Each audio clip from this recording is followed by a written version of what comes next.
to the march. He was tear gassed on this bridge right here. Saw my dad running back from the march, and remember the state troopers on the horses telling the people get in the house, using all kind of ugly names, get in the house, ends, get in the house, end lovers or whatever. And I remember one white civil rights worker from up north picked my sister up, Rachel West, and we were trying to run into our apartment. My dad was telling us to get into the house, and the state trooper actually tried to make the horse come up in the house, swinging at the civil rights workers. So my dad got tear gas, and remember hearing the sirens or whatever. It was about 500 or 600 marchers, and you still had a lot of people in front of Brown Chapel Church that day because the governor and the mayor kept sending the word back to the church that they had dogs and tear gas and billy club trying to scare the marchers from marching. Tell me about Jonathan Daniels. We were just at Brown Chapel Church and they raised his name. Mm-hmm. He was a white seminarian. He was an activist who came here. Okay, Jonathan Daniels was a white Episcopal minister that lived with us in the GWC homes. And I still remember vividly that the day he was killed, he went to Lowndes County trying to register blacks to vote. They let him out of jail. It was him and a Catholic priest and 2 black girls. And the guy that ran the store told Jonathan that... They went to buy some food at the store. Right. And so the guy pulled a shotgun on him, told him that he was not going to serve any blacks or end lovers in his store. Jonathan stepped in front of the black lady. And because he was scared she was going to be shot. Right. Jonathan died instantly, and a Catholic priest, Father Morris Road, was hit here. He's still living today, and those 2 black girls are still living today. But Jonathan was killed instantly. Dr. King would later say that what he did, what Jonathan Daniels did, was one of the most heroic Christian deeds of which I have heard in my entire ministry, was performed by Jonathan Daniels. That's correct. You know, Jonathan was a brave, original man. As a matter of fact, Jonathan's parents and girlfriend begged him to leave Selma, Alabama, and come back to New Hampshire. And I heard Jonathan tell him back in the bedroom that he was going to stay here in Selma, Alabama. He said God sent him to Selma, Alabama to work with the poor and help people register to vote. And his mom, dad, and his girlfriend just broke down and cried because they more or less felt his death. But Jonathan said that he was not going to leave Selma, Alabama. And he did. Jim Clark. Ain't gonna let no Jim Clark turn me around. My name is Rob Hardees, and I'm the pastor of All Souls Church in Washington, D.C.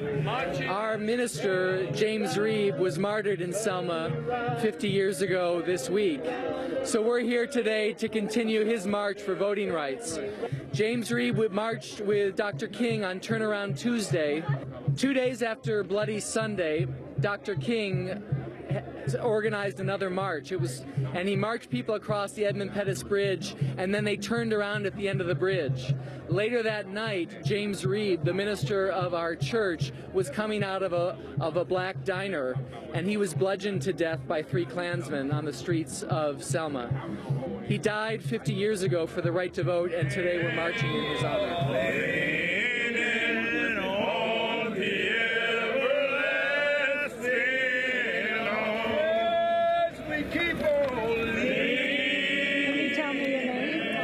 Grandmaster of Alabama.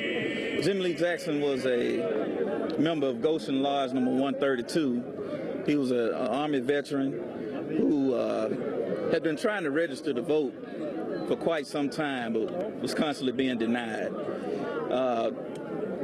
At the time when he was shot, he was trying to protect his mother, who was being beaten by a state trooper. He was shot, and he was in the hospital, and he died almost a week later. But he was a member of our organization. We have film of where we carried his body 4 miles outside of the city limits of Marion to bury him.